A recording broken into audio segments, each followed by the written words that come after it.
they finally pulled out a card they'd held for months, and that is they gave Trump the phone call with Putin for just over about 2.5 hours, right? And Trump loves that. Yeah, I got the call.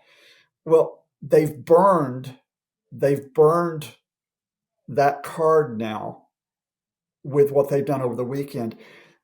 The only way they can go a step up now is by inviting Trump to Moscow for a face-to-face, or Putin going to Washington. Now, are they going to gamble and go with that?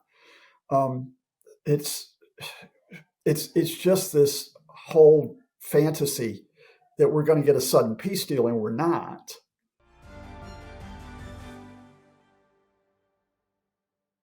Hello and welcome to the Trump Report. I'm Louis Sykes. Today we're joined by Professor Scott Lucas from the Clinton Institute at University College Dublin. Scott, thank you very much for joining us again. Yeah, fine start of the week to you, Louis. Well, we've heard more comments from Trump today on the Russia-Ukraine conflict, saying he's not happy with these massive strikes over the weekend by Russia. He's released a Truth Social post as well as being caught by reporters by Air Force One, essentially calling Putin crazy. Is there any impact to these words, though, at this point? And who's he trying to reach with these comments? Europe, the Kremlin, his own audience back in the US? He's trying to reach Vladimir Putin, but he's doing it because his ego has been hurt. And we need to explain this first off, starting off, as this is a very personal thing, but it's something that some Trump officials who really want to help Ukraine, don't want to be in the Kremlin's pocket, they may be able to manipulate. So let's put this into context. What happens is that Russia, over the weekend, so in the course of 2 overnight assaults, carry out the most drone and missile attacks on Ukraine during the 39-month invasion.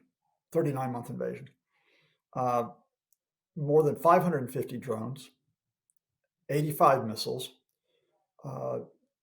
It kills only 25 Ukrainian civilians, but that's because folks are going into the shelters and staying there for virtually the entire weekend. It wounds, of course, many scores. And I have to emphasize, these are attacks on civilian sites. These are not on military sites. They're not on the front line. They're not on ground bases, on air bases. They're just trying to terrorize Ukraine's civilians. And before turning to Trump, let me just explain why very quickly. And that is, Vladimir Putin is on the defensive in some ways. He's been facing this Ukraine-Europe initiative for a 30-day ceasefire. He doesn't want it. He's trying to push his maximum demands. He still wants to seize about 25% of Ukraine. He wants to topple the Zelenskyy government, but he's not making huge advances on the front line. How does he do it? He tries to break the will of Ukraine's civilians. Okay, so there's the tactics, right? Here's the problem. Someone in the Trump camp probably goes to Trump yesterday and says, have you seen what Putin's doing to Ukraine, right? Have you seen that he's just trying to blast these civilian areas? Now, Trump sees that, but it's the second time that Trump has seen this in a month. Flashback to the end of April. The United States was presenting almost an ultimatum with many of Russia's demands to Ukraine and Europe. They were saying, you have to accept Russia taking Crimea legally. The US will recognize that. You have to accept de facto that Russia gets most of 4 Ukrainian regions, 2 in the east, 2 in the south. You have to accept that. Ukraine and Europe say no. The US Secretary of State, Marco Rubio, refuses to go to talks in London. That's on April the 23rd. The next day, Russia mass murder of 12 civilians in Kyiv injures 90. 2 days after that, just after that, Trump says to Putin, what are you doing? What are you doing? Why are you attacking these people? 2 days after that, Ukraine, working with sympathetic officials in the Trump administration and with the Europeans, get a sit down between Zelenskyy and Trump in the Vatican for 15 minutes. And Zelenskyy can tell Trump, Russia doesn't want peace. Russia doesn't want to compromise. Now, in between those two incidents just last week, the Kremlin had succeeded in pulling Trump back. They got Trump to back off of that Ukraine-Europe priority of the 30-day ceasefire. And Trump instead said, oh, Ukraine and Russia will talk to each other. They'll solve everything, right? Russia sent a lower level delegation to Turkey, said to Ukraine, you're going to get a forever war. And if you don't agree to what we are demanding, next time we'll call for 6 regions rather than 4. But it looked like Trump was going to support Russia putting pressure on Ukraine. And then what does Putin do? He does this stunt this weekend. It's kind of hard to explain this because people always think, okay, Putin, master strategist, Putin, master tactician. Putin has gambled since the start of this full-scale invasion by going for too much. He thought he could take Kyiv in a few weeks. Wrong. He thought he could hold much of northern Ukraine. That was gone by the spring of 22. He thought he could hold most of the east and the south. That was gone by the autumn of 22, but he doesn't back off. He still wants to break Ukraine. And what he does is he will not ease back off of those maximum demands, and he'll try to bully Ukraine civilians. And that's when he overreaches with Trump. Now, that's a long answer to what you talked about. Will Trump now follow the line of supporting Ukraine against those attacks through bolstered air defenses, through increased U.S. military aid, increased U.S. financial aid? We don't know because Trump's so damn unpredictable. He can swing back and forth. But what this does is it opens up a space for Ukraine, European partners, and some Trump officials, hint, hint, Keith Kellogg, the envoy to Ukraine, to try to, when Trump is swinging back and forth, to try to pull them onto their side, right? It's not a stable basis for supporting Ukraine. You wish it wasn't that way. But each time Putin oversteps the mark, it just opens up a bit more of a possibility. Because remember, if you and I had been talking a month ago, no possibility of a U.S. security guarantee for Ukraine. Now there's the U.S.-Ukraine minerals deal, which opens up that very possibility. How did that come about? Putin gambled and he lost, and he'll keep gambling, and you just have to make sure he keeps losing. Well, the reaction from Putin through his spokesperson Dmitry Peskov has been to call Trump emotional. Why do you think it is that Moscow seem to be the only people on the world stage that get away with using that sort of language about Trump? I'm not sure they'll get away with this.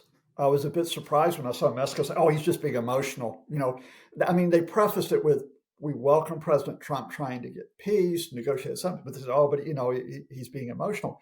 I think if those people who support Ukraine within the Trump administration play that up with Trump, look what they just called you. Now, it is only 9:45 in Washington a.m. as you and I speak. Trump is on a Memorial Day holiday going absolutely mad with ranting about U.S. judges who apparently are like left-wing communist enemies of the state, yada, yada, yada. So what if he refocuses on Ukraine? We'll see what he does. But the Kremlin's scrambling here. And let me just give you one more context. A few days ago, because they were on the defensive, what do you do? We don't want a ceasefire. We want to pursue our maximum demands. They finally pulled out a card they'd held for months. And that is they gave Trump the phone call with Putin for just over about 2.5 hours, right? And Trump loves that. Yeah, I got the call. Well, they've burned that card now with what they've done over the weekend. The only way they can go a step up now is by inviting Trump to Moscow for a face-to-face, or Putin going to Washington. Now, are they going to gamble and go with that? It's just this whole fantasy that we're going to get a sudden peace deal, and we're not. So the question here is whether Russia gets the diplomatic advantage and the military advantage, or whether Ukraine and Europe do so, and Trump is that uncertain factor in between them. So there may be a sense then, even among some of the more anti-Ukraine people in the White House, that Putin is starting to run out of road here in negotiations with Trump. It was interesting to see J.D. Vance swing back a few days ago because J.D. Vance, of course, who was the guy that launched the ambush on Zelenskyy at the end of February, the guy who has trashed Europe, has trashed Ukraine, has said Ukraine should that Europe and Ukraine can go off on their own. He's rode that back, most notably through a brief meeting with Zelenskyy on the sidelines of the inaugural mass for Pope Leo, right?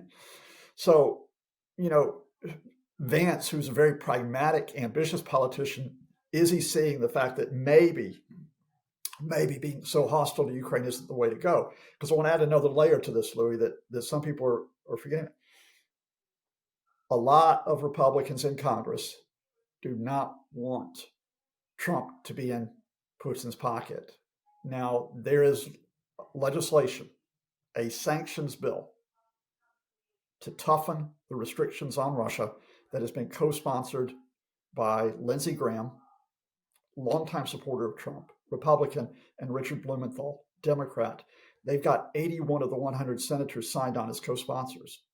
Now, there's still a long road for that to become legislation. You got to get it not only through the Senate and through the House, but the more that Putin does this, in terms of pushing too hard against Trump, it increases the likelihood that Trump will not veto the bill, that he'll let it go through.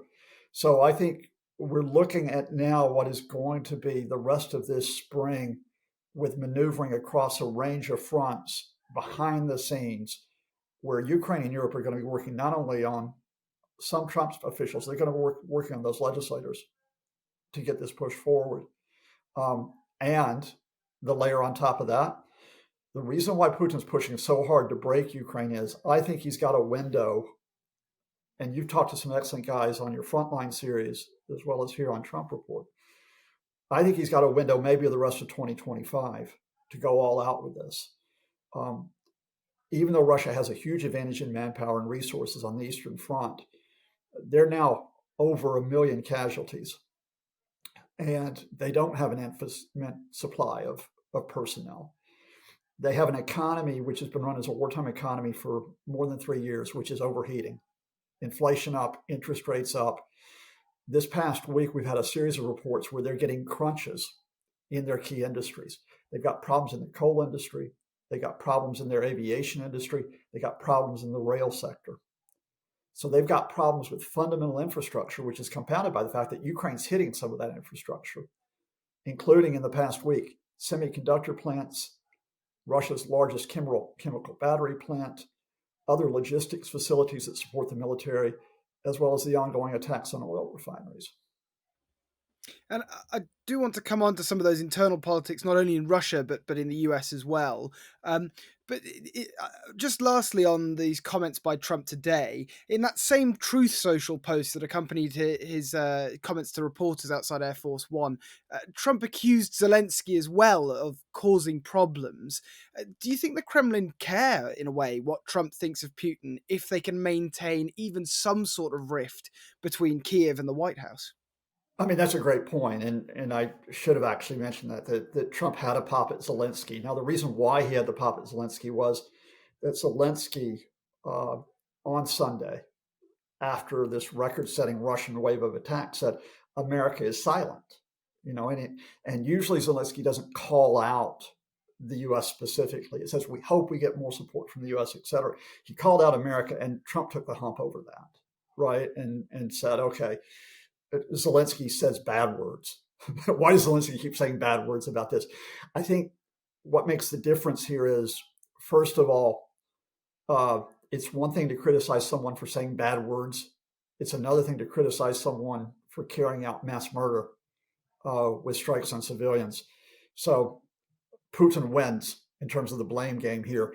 Secondly, the U.S. media, and framing matters a lot here, the U.S. media has run with that criticism of Putin as their headline, and they may have mentioned, but further down in the story is the criticism of Zelenskyy.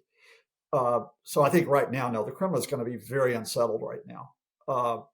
That doesn't mean they'll shift tack, but it means I think they have to think how they can sweet talk Trump while continuing these attacks. I should mention, by the way, that far from backing off of the drone strikes, They just lobbed, I think, another 250 drones into Ukraine early today. So that now takes it up to around about 850 drones over 3 days. They're using the pretext, oh, it's because Ukraine has attacked us as well. And Ukraine has attacked Russian military facilities. Oh, we're the victims here, but I don't think that's going to wash. Yeah. Does Trump hit a breaking point? That's what you keep asking me. And God knows if I could tell you if Trump reaches a breaking point, I'd be a rich man because I'd be down at the bookies telling you exactly how I'm going to collect on it. Well, so there is presumably what the Kremlin are going to be focusing on, and in a way, what a lot of people in Europe have been seeing this is the fact that, over the weekend we got that call from Zelenskyy for more pressure on Putin in the Kremlin, and in a way, this morning Trump appears to have almost followed suit with Zelenskyy. That then, in your mind, is how the Kremlin are going to be looking at this. Well, the Kremlin. How am I going to frame this, Louis? Because let me tell you why I have a problem right now, right? If I was advising Vlad, and I'm not, just to put any rumors to rest, I'd be saying, look, take what you have got. Take the occupied sections of Ukraine that you've got, parts of 4 regions. You've got Crimea. Steve Witkoff, Trump's real estate developer turned purported envoy, continues to push that idea that Ukraine will give up that territory. You'll get the sanctions lifted on Russia. Trump really wants a trading relationship with you. Take that. Take your win. And he doesn't. And the only way I can explain this right now, I think I'm going beyond your question here, is that there's 2 different approaches that the Kremlin takes, and they conflict with each other. The one is by playing Trump, by saying, you can get your peace deal, we'll help you get your peace deal, and then knocking 7 shades of hell out of Ukraine on a daily basis because they want to make him compliant.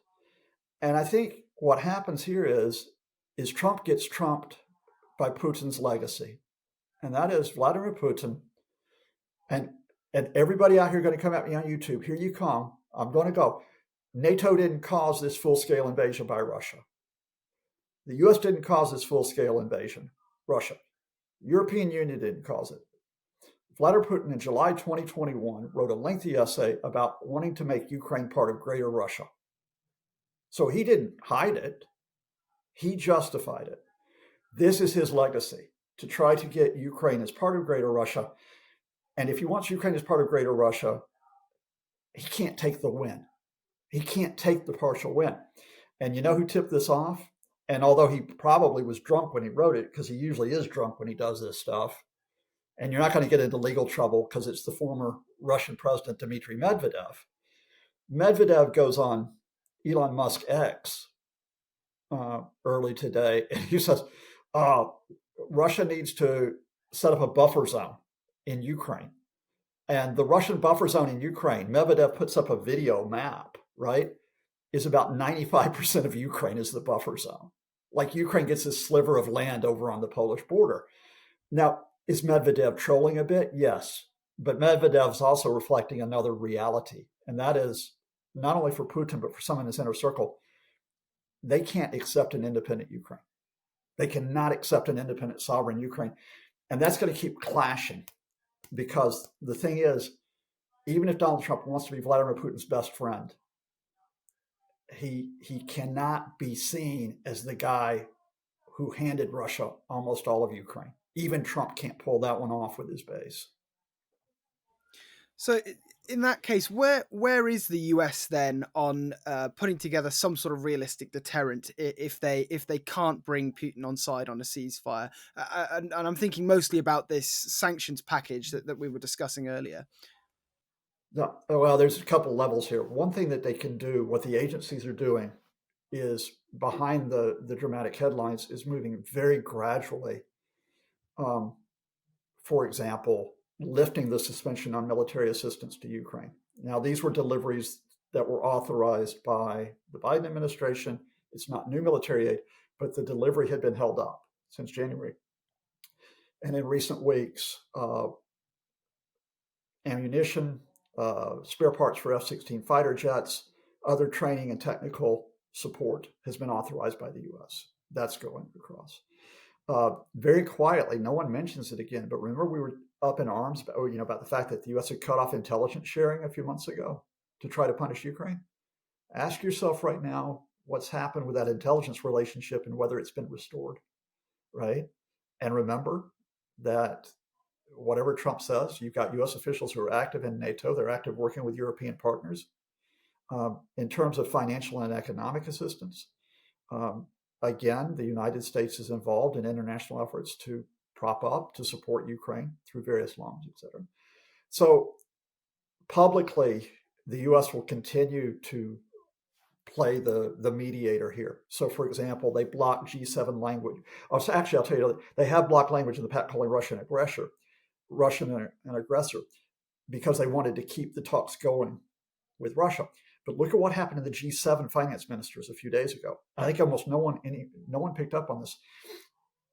U.S. officials had tipped off going into the G7 finance ministers talk that they could not agree to language that condemned the Russian attacks on Ukraine. Guess what the G7 final statement out of the finance ministers did? It condemned the Russian attacks on Ukraine. Now, the full G7 meeting, is yet to come. It comes up next month. But I think what you saw was a very slight shift in U.S. language that's taking place. The reason why we aren't talking about this as our lead is, of course, this is all like detailed stuff at agency level. It's sort of behind the scenes stuff. So it's sort of overshadowed by Trump's tweets. But you've got that type of U.S. movement that's taking place. You're not going to get a U.S. grand statement of a security guarantee for Ukraine. You're not going to get like a massive U.S. military aid package. That's too far to expect the Trump administration to go. But in terms of step-by-step stuff, then you're going to see that gradual move that takes place. The big question you've asked me is, and I don't know the answer to this one, is when will the senators make the move for the sanctions bill? They want to make the move for the sanctions bill when they know that Trump will not veto it. And the reminder to your listeners here, you can pass a bill with a majority vote in the Senate, but you have to have a 2/3 vote to override a veto. The senators have to make sure they have support from the House and that Trump will not veto. So will that happen in the next week? Will it happen next month? That's a really important question. And I don't have that answer yet. I wish I did. And you mentioned that cooperation with Europe. What is the Trump team trying to do there? Because there seems to be this slightly odd two-headed approach. Well, on the one side, they're pushing Europe to step up. It's a European war. Europe have to support Ukraine. And yet on the other side, there's just been a new round of tariffs that were announced and then paused. And on top of that, there's this continuing effort by Trump or people in the Trump regime to support opposition parties in Europe, some of which seem pretty tepid on the idea of continuing to support Ukraine at all. Now you made it difficult, because you're talking about two different groups of people. You're talking about the adults in the room in the Trump administration who want to work with Europe and cooperate with Europe. And then you're talking about Trump's fire breathers who want to scorch Europe, who want to scorch any type of American alliance or multilateral approach, and they want to split up the European Union. And both can coexist, right? So let's just shift tact in terms of what you talk about here. Even as J.D. Vance has backed off, maybe trashing Europe and Ukraine in terms of its security, he and others in the Trump administration are encouraging this very bully boy approach to Europe to try to weaken it. And I need to take this in a few steps, if it's okay. Let's just see if we can get through in the time that we're left. The background to this is that even in Trump 1.0, in the first term, there were Trump advisors whose goal was to break up the EU. I remember the wonderfully named Theodore Roosevelt Malloch, who does claim to be a relative of that family. And he was supposed to be Trump's envoy to the EU. Now, he was going to be Trump's envoy to the EU because he hates the EU, and he was going to try to cause trouble from within the EU. He was only stopped from doing that because he told a few porkies on his resume, which meant he couldn't take up the post. But you had a Trump advisor, for example, named Steve Bannon, who thinks the U.S. should have nothing to do with Europe in terms of the EU. He was, of course, Trump's chief strategist. He's still very influential in Trump world, even though he hates Elon Musk. And Bannon was not only carrying out that role to undermine the EU while in the Trump administration. Once he left the Trump administration, because he got pushed out in 2017, he was trying to promote far-right parties and far-right activists across Europe. Now, that was in Trump 1.0. Move us ahead 8 years later, and that goal has advanced even further. So, for example, you have Trump is a big supporter, and his inner circle are big supporters of Viktor Orban in Hungary. And you know that Viktor Orban in Hungary is an autocrat. You know that he is someone who actually is sort of the spoiler within the EU, trying to block a series of measures. You know that he, in fact, has gotten Hungary sanctioned by the EU and had billions of euros in aid held up because of what he's done. They have, as you mentioned, supported the AfD in Germany, including through Trump's unelected co-president, Elon Musk. They have supported Marine Le Pen in France. They have supported Giorgia Meloni in Italy, although it's interesting that Meloni, when she took power in Italy, has kept her distance from the Trump folks. She's been much more pragmatic than we kind of expected. And they continued, and I'm saving my best for last year and so on, they've continued it now through specific policies and initiatives. So when you talk about the tariffs, Trump, of course, has the general, the economic morons approach to tariffs, that it just simply is going to bring in billions, trillions of dollars to the United States. A reminder, the first people who get hurt by American tariffs are Americans, consumers, producers, manufacturers, farmers. But Trump has that misguided approach about tariffs. But what happens is certain people within the Trump administration can use the tariffs to try to beat up the EU. Now, one of them is a guy named Peter Navarro.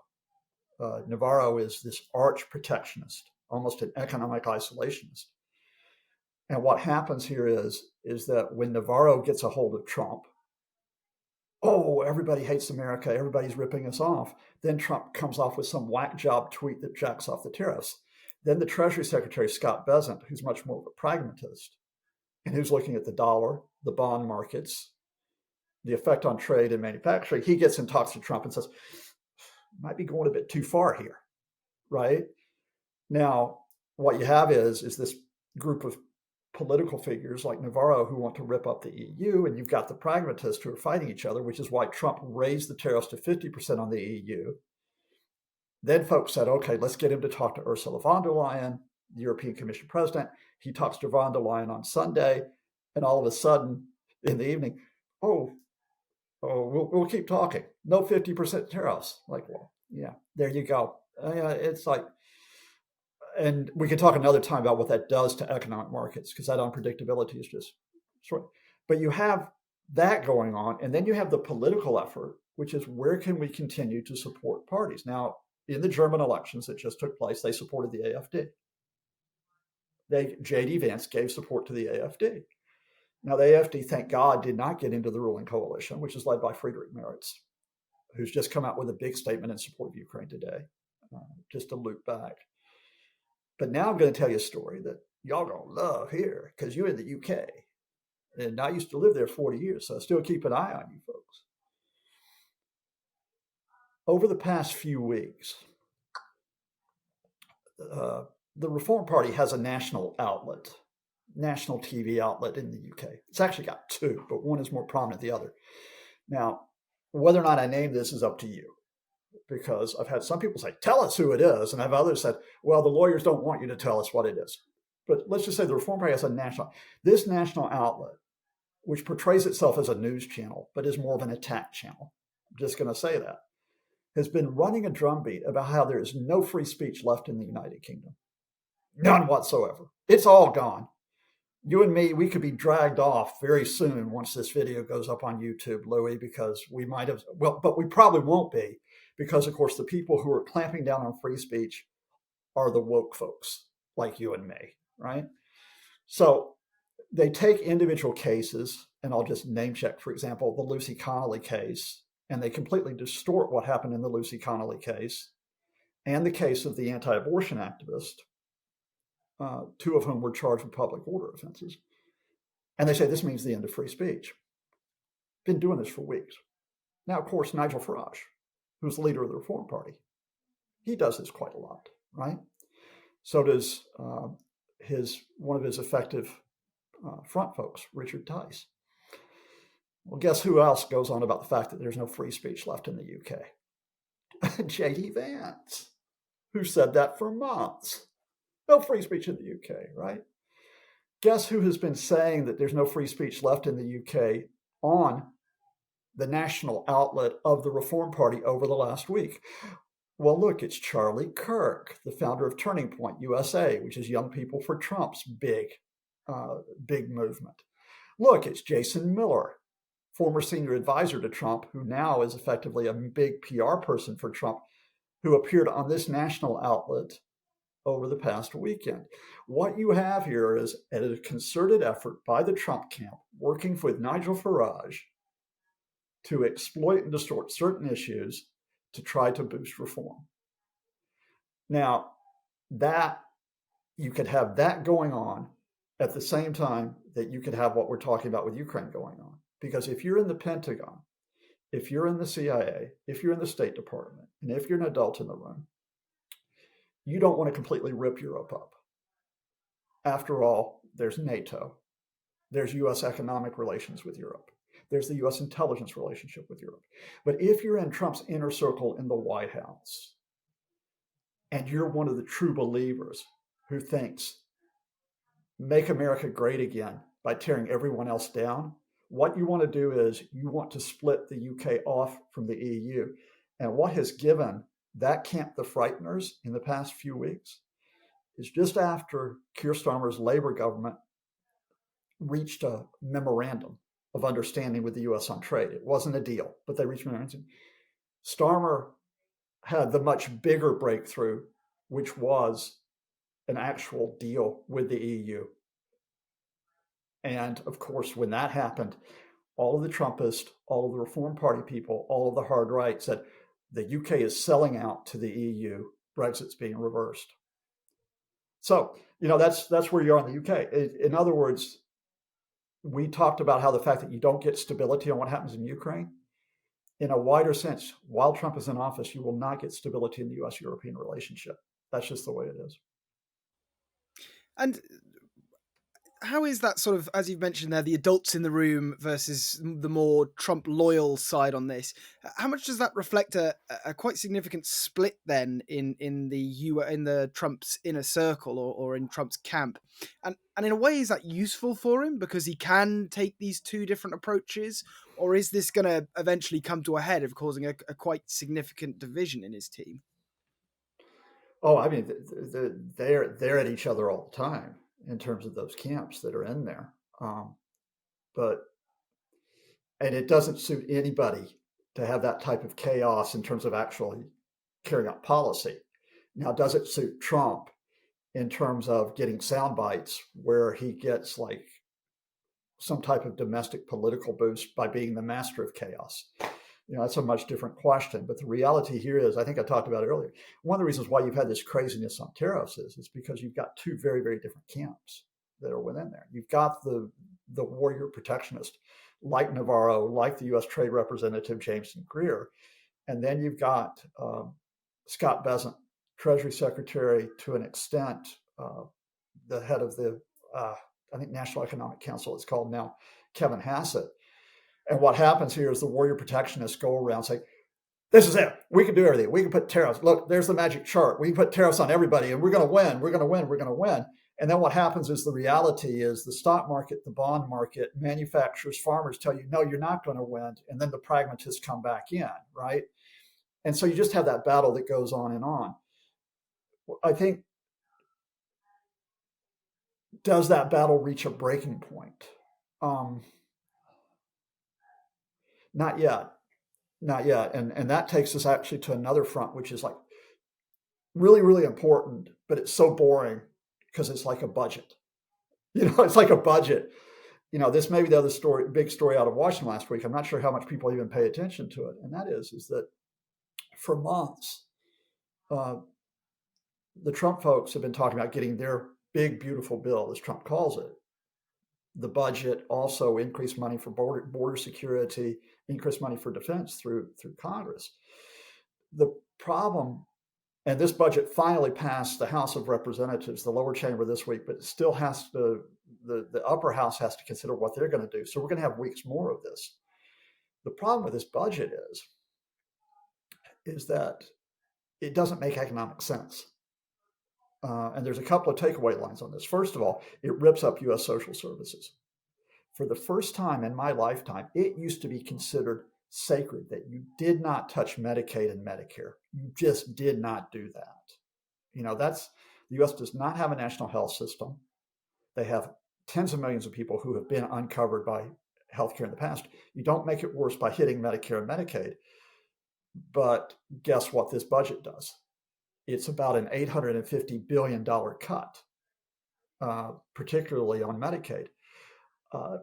It trashes other agencies. I mean, we're talking sweeping cuts in agencies like environmental protection, agriculture. We're talking about the Department of the Interior. But the other thing that it does, same thing it does, is despite the fact that it cuts all of these agencies, because it increases money for defense, increases it for border security, it actually increases the U.S. federal debt by $4 trillion, trillion with a T. Now, the U.S. already has a $36 trillion debt, and you're going to raise that even further. Why does that matter to you and me? The U.S. has to finance that debt somehow. Now, the reason why the U.S. has gotten along with this for so long is because people will buy U.S. bonds, because the U.S. dollar is the reserve currency. What Trump is threatening is to be so unpredictable, so unstable, so damaging that no one will trust U.S. bonds anymore. If people don't trust U.S. bonds, they don't finance the U.S. debt. If the U.S. defaults on its debt, its credit rating starts to plummet. Then you have disorder on international economic markets. So Trump's unpredictability, headline unpredictability, hits the more mundane economic realities. And at some point, then you could have the unprecedented shock to the system. We are not there yet, but it could happen. My overall point on this is you cannot count on effective leadership coming out of Washington, because you have division amongst the Trump folks if that point ever occurs. And secondly, because you have a man who has no competence whatsoever in terms of dealing with this. Donald Trump could bankrupt himself 6 times and get away with it because he could become a reality TV star. You can't bankrupt the United States and then go into a reboot of The Apprentice and think that it's all going to be okay.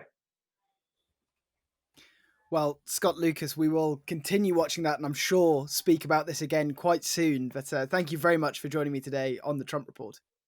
Always a pleasure, Louis. Thank you.